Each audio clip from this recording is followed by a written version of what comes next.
All right, let's get started. I said I was going to do a thing about a thing about a thing, and we all do the thing, and then we all get the thing.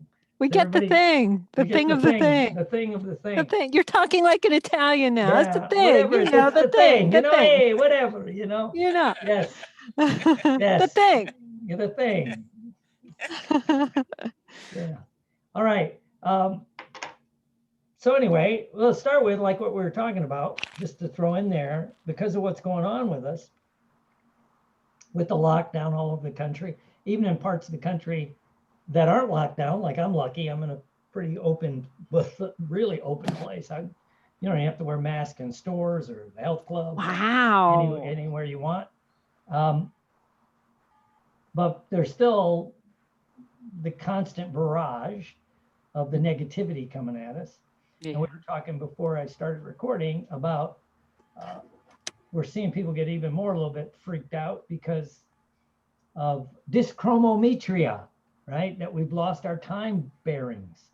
We're not going to work on time. Even if you work from home, it's probably different than it was. You know, even some of the companies that let people work from home, some of it is not set hours. I was just reading that because they've let some of their people get a little looser so they don't overwhelm the internet or their Zoom accounts and all that stuff. So it's kind of interesting, but that loses it.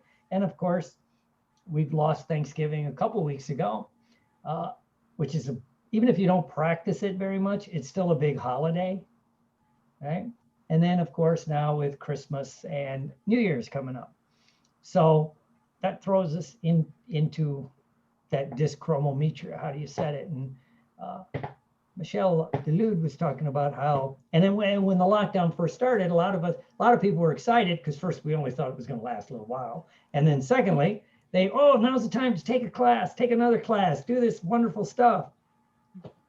And now it's gotten to the point where, you know, if you announce a class, people go, ugh, another class, you know. And so I suggest, and what I've been trying to do is pick one that you can do something you can do regularly to keep your markers going.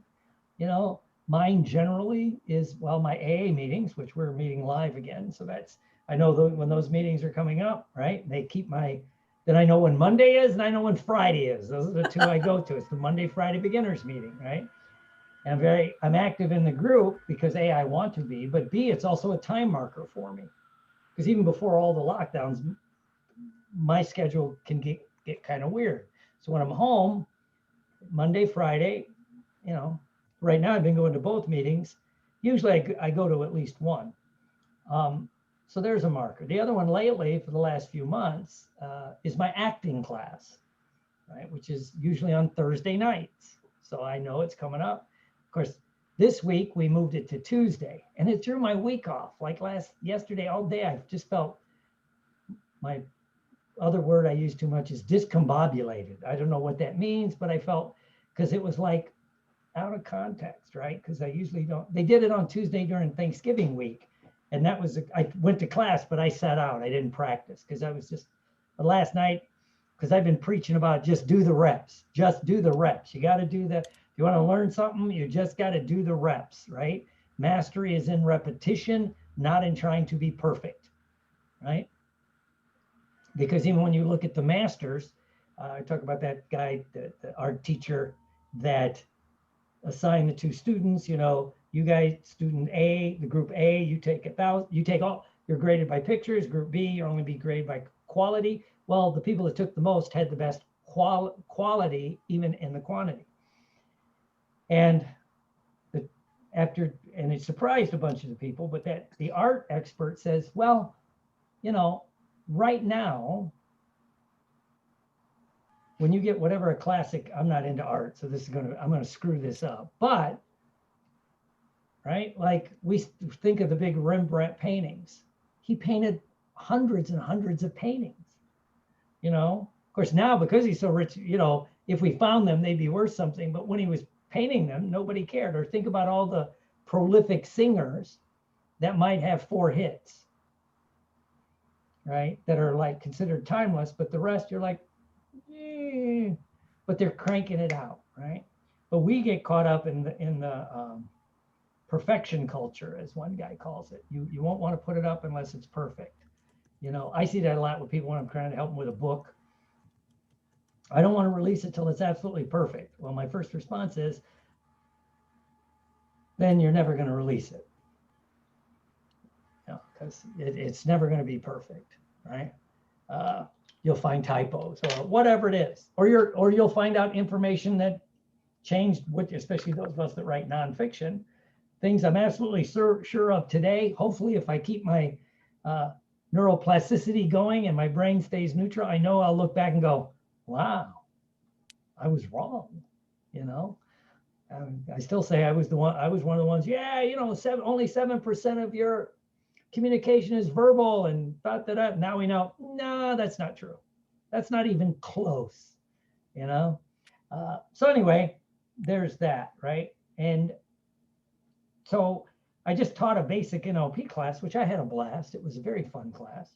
And again, I went into it going, you know, and I'm glad I did it. And there's a couple people I have to thank because I kept promising them a basic NLP class, and I kept putting it off, right?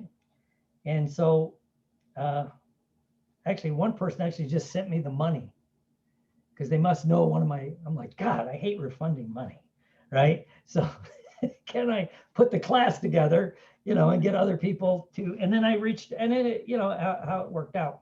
But anyway, because I hadn't done that kind of training online. I do a lot of these. I do a lot of short track courses, kind of just one little thing, but a general NLP course. So it was kind of fun. Now I have to rewrite the manual. I've got stuff I've got to do sitting over there. So I can do that over the next week or two. But one of the things we did in the class was something I've been working on, and I call it the I remember when technique. I remember when. And it's actually from the work of Neville Goddard, one of my favorite writers now, right? Well, Neville Goddard.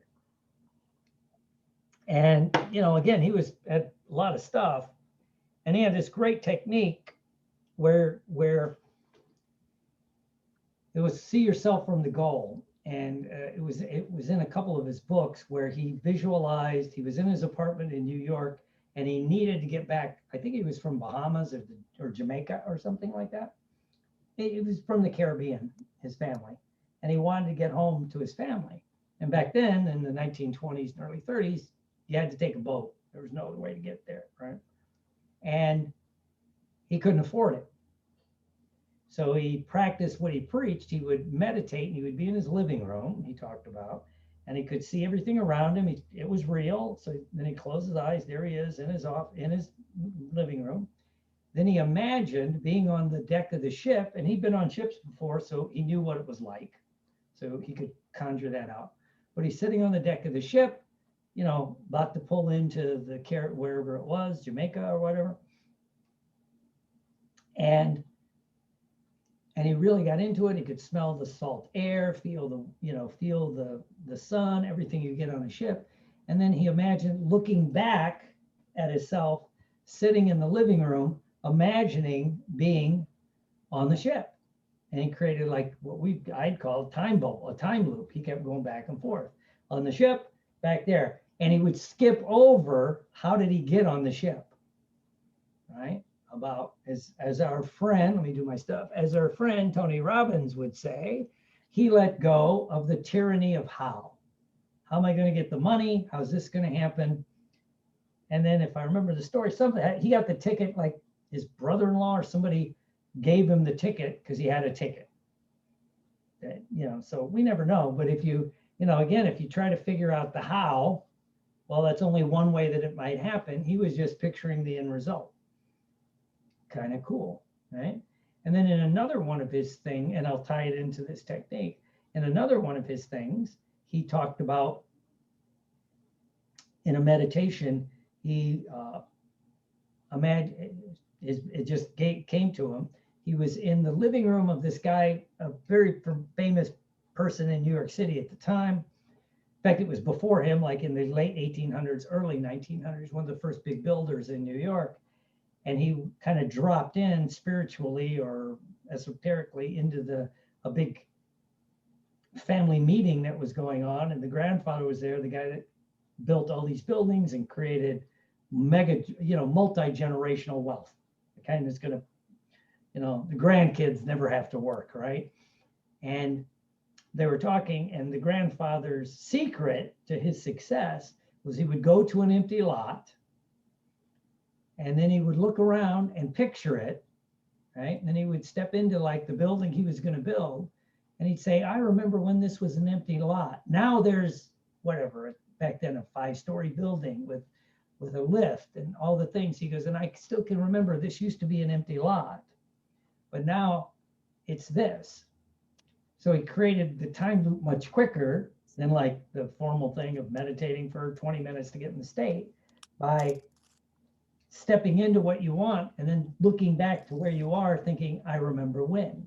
And our brains, I think, understand language. So when you say, I remember when, your brain understands, well, then it has to be in the past, right? It has to be in the past.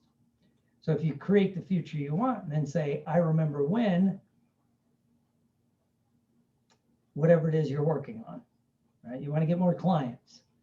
And you could imagine you're looking at your appointment book and it's pretty full, or as full as you want it to be, if not more. People are waiting, if that's what you want. I just did this with somebody, so I'm waiting with bated breath.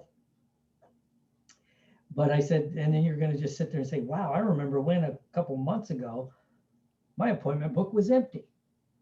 And then just let it go, right? That makes sense to everybody, right? So that's what I want you to think about. Now, I said we're going to do an experiment, and here's the experiment. In the butterfly group, which is still out there, I don't post to it anymore, but some people do. Why don't we do this? We're going to do the technique. And then every day, I'm going to add one more step. But then every day, I want you to post like, I remember when, and then post something you want to have happen.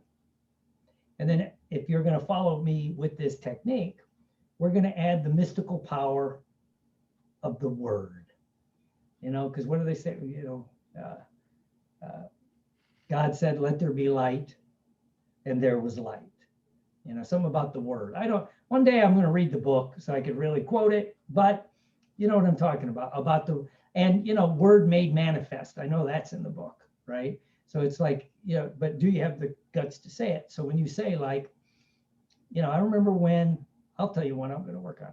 I remember when I didn't know where I was, I remember when, before I had my windfall, I didn't have the money to redo my 2 houses and buy a ranch. Right? That's what I'm going to work on first. So I remember when I didn't have until I had my windfall, because what I want to have happen is a windfall to redo my 2 houses and get a ranch. Does that make sense to everybody? So that's going to be mine. So here's the mystical part I would like to add, right? So when you read that, if I posted that, I want you to kind of say, wow, that's amazing. I remember when Will was worried about fixing up his houses and getting a ranch, but now he's got a ranch. So I remember when, so you're going to kind of, but the trick is you need to say it out loud, right? So we're going to use the word, right? So every day just post one, and you can, I guess we could do as many as you want, but I would say just post one, because let's do this. Today is the 23rd. So that gives us a little over a week to the first of the year, right? Like 8 days. If we start, if you actually started on Christmas Eve, a great mystical day supposedly to get started. It's winter, the solstice just happened, all this other stuff. So anyway, so you're gonna have a little over a week, right? 7 days to practice this. So even if in your mind you do 2 or 3 things, just pick one to post. And then say, and you got to say it like, wow, as I'm looking and I actually just did this the other day because I'm going to teach you the second part of the technique in a moment. I've been listening to too many internet marketers. I'm constantly saying, we'll get to that in a moment. And then they keep talking, right? Keep you online. So I did that like, I was going to get a couple clients. I I did the technique that we'll do with this. And I'm like, yeah, I'm just going to have 2 clients. I didn't specify new clients or returning clients. I just said, I did this a couple weeks ago, starting to play with it. And I got a couple of new clients because I think I said new clients, right? And it was those, how did you find out about me? Well, I heard it from I don't remember. One was, they were referred by another hypnotist. And I was surprised because I'm like, that guy, it was a guy I know. I'm like, why didn't he do this? But then when I did it the other day, I'm like, yeah, I'm going to have a couple clients. I didn't specify like for programs. I just said a couple clients. And a couple old clients called me. One sent an email, one sent a text. So they actually have my phone number. Hey, can we do a session? And I'm like, yeah, actually today's a pretty good day to do it. Right. So that's part 1 of the technique, right? Is you're going to do this. The second part is first thing in the morning. This is my 90 seconds to success kind of thing, right? First thing in the morning, if you can, I would say do it before you get out of bed, right? I want you to imagine and do a new behavior generator, as we call it in NLP. If you're a fan of Maxwell Maltz, it's theater of the mind. That's where they stole it from. So give credit where credit is due. But if you could, you're going to do a new behavior generator of your day, but do it quick. And here's the thing I'm working on with like the I remember when. What's some things you absolutely know is going to happen that day? If you're getting up this morning, one is, for me, it'd always be is I'm going to pour a cup of coffee. That's going to happen. It's an anomaly when it doesn't, right? If I kind of know that I'm going to go do the horse, I can imagine being at the horse. I can imagine being in the gym. And then you throw in a few things like I'll really enjoy the coffee. I'll enjoy taking care of the horses. As you just see the movie real quick, I'll have a great workout. So you got some things is going to happen. In my case too, maybe I'm going to do a course or teach something that day online, whatever you're going to do. Maybe you got clients. But then throw in some of the things you want to have happen. Just up into the new behavior generator. You don't know how, but I'm going to be working. I see yourself working with a new client, right? See yourself, whatever it is you're working on, but put it in with the markers that is going to happen that day. Because your brain knows, okay, you're going to have a cup of coffee, and then hopefully you're going to flip your brain into thinking, well, this happened, and I know I'm going to do this, like go to my meeting. Today's not, if it was Friday, I'm going to go to my meeting. And if I throw in a couple of things I project happening, and then just, run the movie, step into the movie, just do that, and then let it go. And then do the I remember when. And then think of your big goal you're working on or 2, and step into like, I've already accomplished it. And then just say, I remember when I didn't have the money to redo both houses and get my ranch. But then I had a windfall, however you're going to do it. And then post it into the group. And then so they can say, I remember when. And since we, especially us here, have seen each other, you can actually picture like, hey, congratulations, Michelle. I remember when, I could do this one. Pam, I remember when you were having trouble fixing your house up to sell it. Now you're going to be at closing, right? So whatever you're working on, does this make sense to everybody? Yes? No? So the steps first is first thing in the morning, you kind of do a new behavior generator of your day with a few things, with some markers is going to happen. Those some of them are a name. I'm going to drink my cup of coffee, feed the dogs, whatever it is. Those things are going to happen. And then throw in a couple of the things you would like to have happen. We started this with the food. If you're trying to eat healthy during Christmas, you see yourself just turning away sweets, turning away the junk food, eating healthy, or exercise, whatever. That just goes in your new behavior generator, just kind of neutral. And step into it, run the movie real fast in your mind, and step into it, and then let it go. And then pick one of the big things you're working on and try the I remember when technique, and then post it in our butterfly experiment group. And as you're posting yours, if you're first, of course, there'll be nobody there, but you can see the things that other people are posting. And if we get a big response, there'll be a lot of people, maybe some you don't know. If it's the small group that we usually kind of have around these, you can kind of picture these people.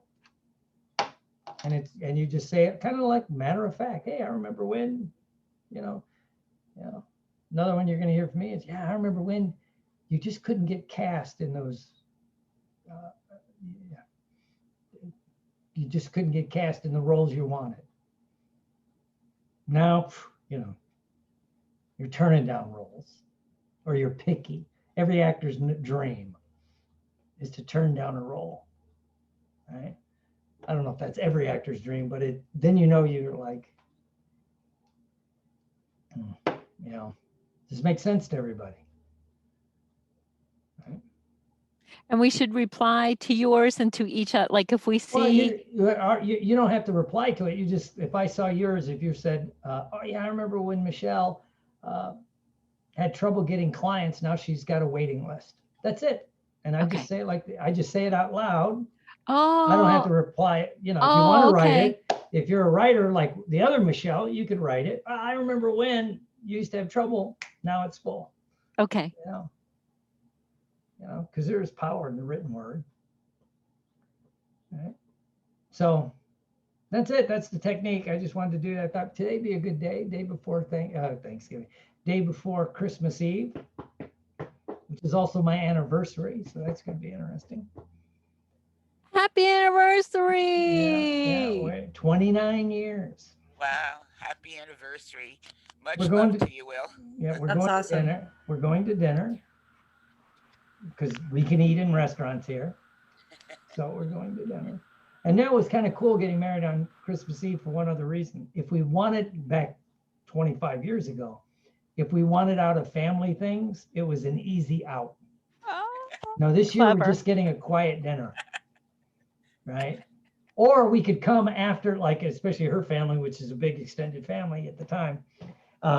We could miss the big craziness and come in, about 8 or 9 o'clock at night. Yeah.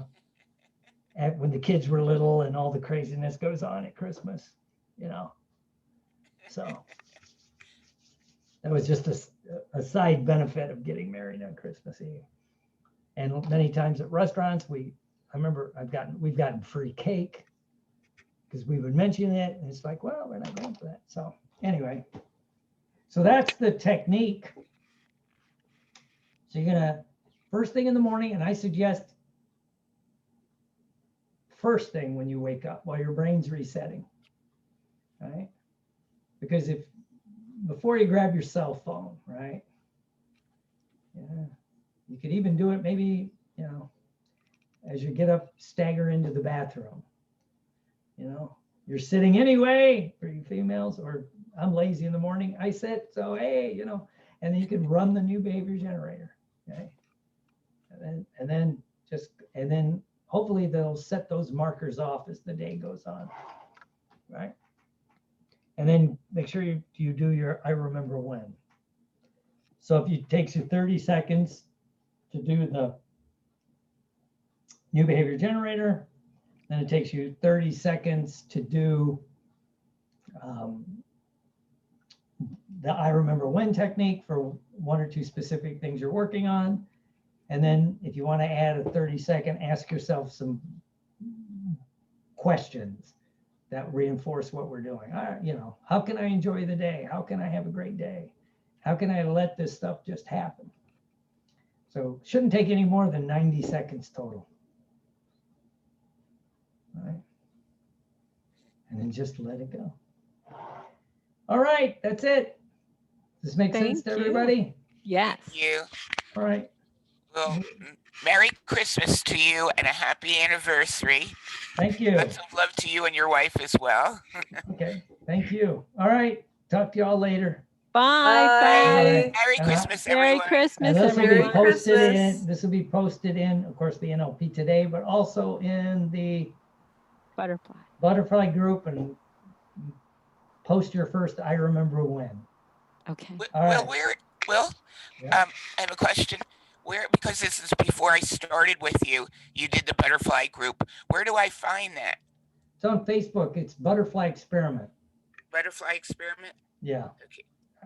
I think it's Okay, an great. open group too. I don't, is it closed or open? I don't know. We have to let people join. Yeah. So just ask to join and you're in. Okay. All right. Thanks. All right. See you Hey, happy later. holidays. Bye. Bye. Happy. Bye.